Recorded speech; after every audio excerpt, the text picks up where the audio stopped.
Hey guys, how you doing? Welcome to Deborah's Delicious Dishes Kitchen here in Orange, New Jersey, giving honor to my Lord and Savior Jesus Christ because he's so worthy to be acknowledged and praised on this day and any other day. Wouldn't you guys agree? Happy Vlogmas. This is a part of my Vlogmas. I'm making some bread for my granddaughter and I named the bread after her, Harmony's Bread. She always, Grandma, when you going to make me that bread again? I need that bread, Grandma. So I got to give my girl this bread. So the ingredients are simple. I'm going to make it's kind of like a sourdough bread, but not really. I make it in my Dutch oven right there. Put it in the oven at 350 degrees for an hour. We're going to use flour, Self-Rising flour. We're going to use seasonings. Let's do this right. Self-Rising flour, then Fleischmann's active dry yeast. That's our flour. Then we need salt. 1.5 cups of water, warm water, because you're going to put the yeast in there and let it sit for like 10 minutes. Then we're going to use the seasonings that go on top of the bread. I already have them in the bowl, but I'll let you know what it is. We have like a vegetable onion seasoning here. Then we have everything bagel seasoning. We have smoked paprika, thyme, fennel, and I also use rosemary, but I couldn't find it, but I'm going to look around in my cabinet for that. I use Baker's Joy just to spray in the middle of the pan so the bread won't stick. And then I put a little drop of olive oil in my bread as well. So I should have put that up for you guys. But anyway, yeah, drop of olive oil. Then she likes the cheese on top of the bread and in the bread. So when I put my seeds up there, I also sprinkle some Parmesan shredded cheese up there. That's Asiago Parmesan and Provolone. That's the 4 cheeses and Fatina. But you can just use Parmesan cheese. And then I have some board and shredded mild cheddar cheese that I like to put on top of it as well. So now I'm getting ready to put the mixture, put the Fleischmann yeast inside the warm water, let it sit 10 minutes. Then I'm going to add it to my 3.5 cups of flour, or you can use 4 cups of flour, whichever one you want. Is according to how many people you're trying to feed. So let me look around for my rosemary and my olive oil. Be right back, guys.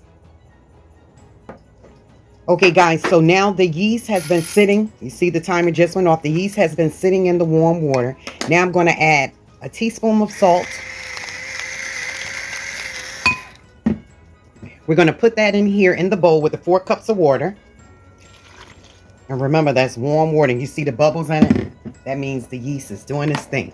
So now I'm getting ready to mix this up. And I did find my olive oil. It was in the refrigerator, so I had to sit it in some warm water to bring it back to life. So I have 4 cups of flour in here, and my granddaughter is so going to love this. This baby has been asking me for this bread, no lie. I think it was around about, was it Halloween? Yeah. And I've just been so busy. And I'm like, no, I got to get my baby her bread. So you see the way this is going, right? It's looking, we call that scatty.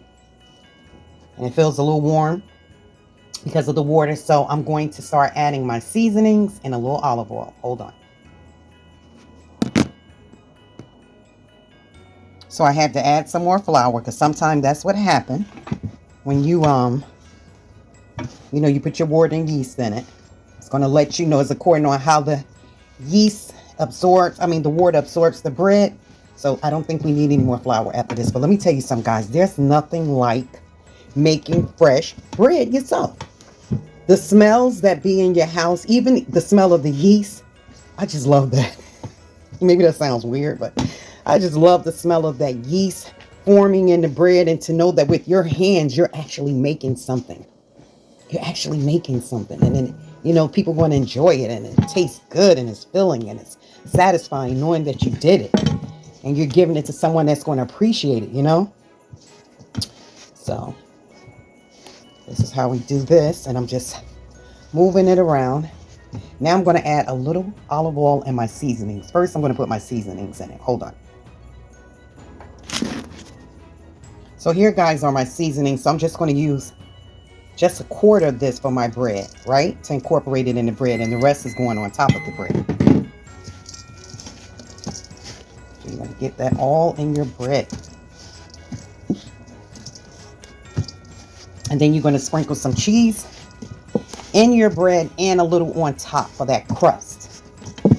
When I get ready to put my bread in the oven, after it sits for like 3 hours, from me rolling it, you're just folding your dough, bringing it in. See what I'm doing? You're folding it in the middle, in your 4 corners, here, over there, over there. Then you're going to flip it over. You're going to do the same thing. Push it out this time a little bit with your knuckles. You're still folding it over, but you're pushing it out. Getting that air in there. Making that bread airy and just delightful. So now, guys, I'm going to put a little olive oil in. Now, a lot of cooks don't do this, but I like to do it. It's not like you're putting a whole amount.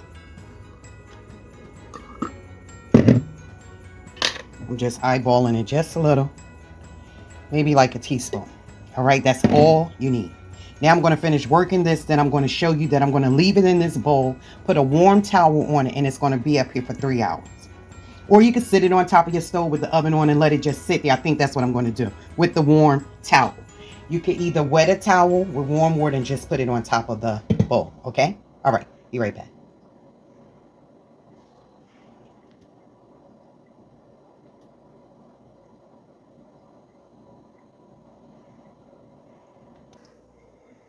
Now that's it on the stove. I put it in a pot and I rounded the bread so it could be like in a circle. When you knead it, then you just go around the bread on each edge and make the circle. Just cup your hand. Okay, so that's going to sit for 3 hours. Now I'm making another batch for us here in the house.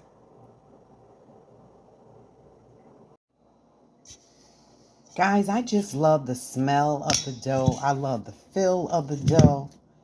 It's just something about making your own bread. And like I said, just knowing that your two hands made it. Now, this is the second batch. I have the other batch over there on the stove. And I'm just making this for our household. You know, it's fall here. And, you know, you just want that warm bread sometimes, you know. So I'm just maneuvering this around. I put my yeast in it. I let it sit for 10 minutes with the warm water. Then I added a pinch of salt. Now I have some seasoning in here from out of my bowl.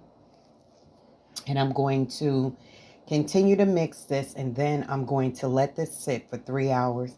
And then I'll show you the final results after they come out the stove. Thank you guys for joining me. Remember, once you start kneading your dough, you put a little excess flour down on the countertop or wherever you're going to knead it at. And then you're just going to take it like this, bring it to you, and push out. Bring it back to you. I got to add a little more flour in this one because it's still a little wet. So let me just get this together. But you just want to knead your dough. All right, guys. Then you're going to put it in the pan. My little Dutch oven and had it, but it's cooked in. Then you're going to, I grease the top of my, the inside of the Dutch oven. Then I'm going to add my ball of dough in there. I'm going to score it with scissors. You just take the scissors and you pinch this way and then you pinch that way and it's going to make a X. Then you're going to throw your cheese on top and then your seasonings and you're going to pop it in the oven for an hour with the lid on it. Because when you cook it in a Dutch oven like this, it gets steam in it from you cooking like a bread with the top on top. And that's where you get the crusty sensation from because you let your bread steam through. Okay? All right, guys.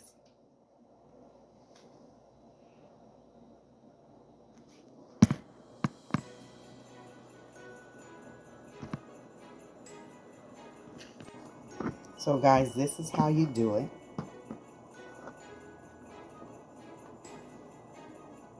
You're going to have your dough, right? That mark right there. It looks like something is right here. Oh, that's the phone. Oh, okay. All right, so look.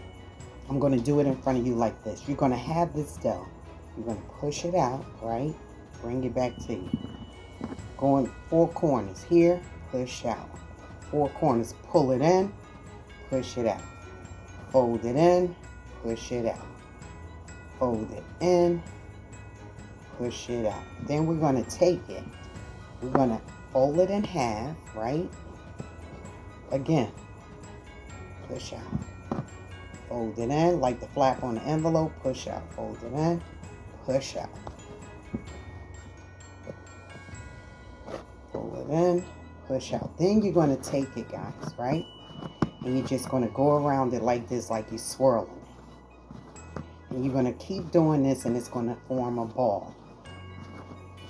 See, you putting air into it, and then when you put it in your Dutch oven, it's going to puff out. and be like a round sourdough bread.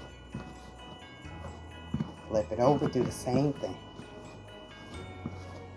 It's going to be like a circle. Just keep turning it around. The best thing in the world you could do is make your own bread. Who wouldn't want to do it? Store-bought bread is good, but it has nothing on the taste of fresh, authentic bread that you made with your own fingers. You're going to put love and care into it. It's not hard to do. A lot of people are afraid to make bread. I used to be afraid to make, I can never make my own bread. Are you serious? Yeast, water, flour, salt, sugar. If you want to add sugar, and I didn't add sugar to this one. But no, it's not hard at all. Practice makes perfect. All right, there we go. Nice round ball, nice and plump. So when we put it in that Dutch oven, it's going to do its thing. Let it sit for 3 hours. So guys, this is how one of the breads look. You see how deep that is? So this is going back in the oven. I just put some more seeds on top because that's what I do to make it like a French sourdough bread. Put a little more seeds on top of that. You can see the cheddar cheese sprucing out, and you can see the Parmesan cheese, the white cheese. So I'm going to put this back in the oven for a good